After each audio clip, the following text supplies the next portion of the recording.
আসসালামু আলাইকুম প্রিয় ভাই ও বোনেরা। আজ আমি আপনাদের শোনাবো একটি ছোট্ট গ্রামের এক অসাধারণ মানুষ ও তার আত্মত্যাগের গল্প। একটি কোরবানির কিন্তু পশু নয়, মানবতার গল্প।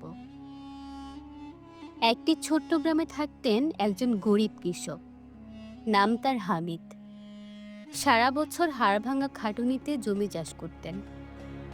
অন্যের জমিতে হাল চাষ করে কখনো বাজারে বোঝা টেনে, কখনো কাঠ কেটে, এভাবেই চলতো তার সংসার। সংসারে স্ত্রী আর দুই সন্তান। হামিদের বহুদিনের স্বপ্ন ছিল একবার যেন ঈদুল আজহায় একটি গরু কোরবানি দিতে পারেন। প্রতি বছর গ্রামের মসজিদে ঈদের নামাজের পরে যখন কোরবানির ধোঁয়া উঠত আর গরুগুলো জবাই হতো, হামিদ শুধু দাঁড়িয়ে তাকিয়ে দেখতেন। বুকের ভেতর হাহাকার। একদিন আমিও। এবার অনেক কষ্ট করে প্রতিদিন একটু একটু করে টাকা জমাতে শুরু করলেন। বছর জুড়ে খরচ কমিয়ে নিজের প্রয়োজন ফেলে টাকা জমিয়ে তিনি প্রায় 30,000 টাকা জোগাড় করলেন। গ্রামের হাটে গিয়ে দেখে এলেন মাঝারি একটা গরু, সাদা কালো রঙের, খুবই শান্ত। বুক ভরে উঠল আনন্দে। এবার সত্যিই তিনি কোরবানি দিতে পারবেন। কিন্তু ঈদের এক সপ্তাহ আগে তার ছোট ছেলেটি হঠাৎ অসুস্থ হয়ে পড়ে। প্রচণ্ড জ্বর, শরীর কাঁপছে, চোখে পানি। স্থানীয় ডাক্তার বললেন, শুধু ওষুধে হবে না ভাই, শহরের বড় হাসপাতালে নিতে হবে। রিপোর্ট, ওষুধ, ইনজেকশন সব মিলিয়ে অনেক টাকা লাগবে। হামিদ স্ত্রীর দিকে তাকালেন, চোখে ভয়, বুক ভরা অসহায়তা। কিছু সময় চুপচাপ রইলেন।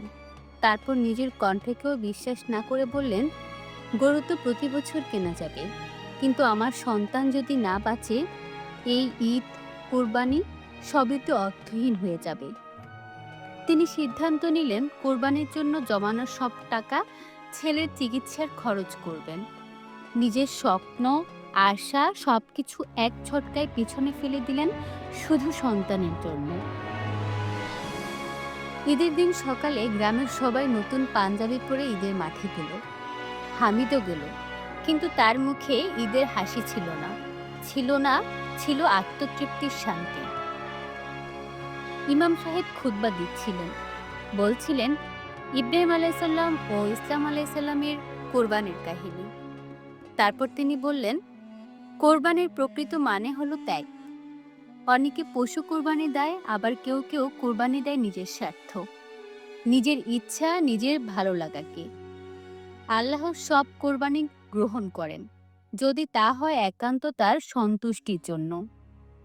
গ্রামের মানুষজন এই কথা শুনে হামিদের দিকে তাকালো। তার চোখে পানি ছিল না, ছিল অদ্ভুত এক প্রশান্তি। আজ সে গরু কোরবানি দেয়নি, কিন্তু দিয়েছে তার জীবনের সবচেয়ে বড় ত্যাগ। এই গল্পে শেখায়, কোরবানির মূল বার্তা পশু জবাই নয়, বরং নিজের নফস, স্বার্থ, অহংকার, লোভ আর জাগতিক আকাঙ্ক্ষাকে কোরবানি করা। কেউ কেউ অর্থ দিয়ে কোরবানি দেয়, কেউ দেয় সময়, কেউ দেয় নিজের সুখ, কেউ দেয় ভালোবাসা। যারা সৃষ্টির জন্য ত্যাগ করে, আল্লাহ তাদের সবচেয়ে বেশি পছন্দ করেন। হামিদের মতো মানুষরাই প্রকৃত কোরবানি দেয়। হয়তো তা পশু নয়, কিন্তু সেই ত্যাগের মহত্ব অনেক বড়, অনেক পবিত্র। আল্লাহ আমাদের সবাইকে সত্যিকারের আত্মত্যাগ করার তৌফিক দিন। আমিন।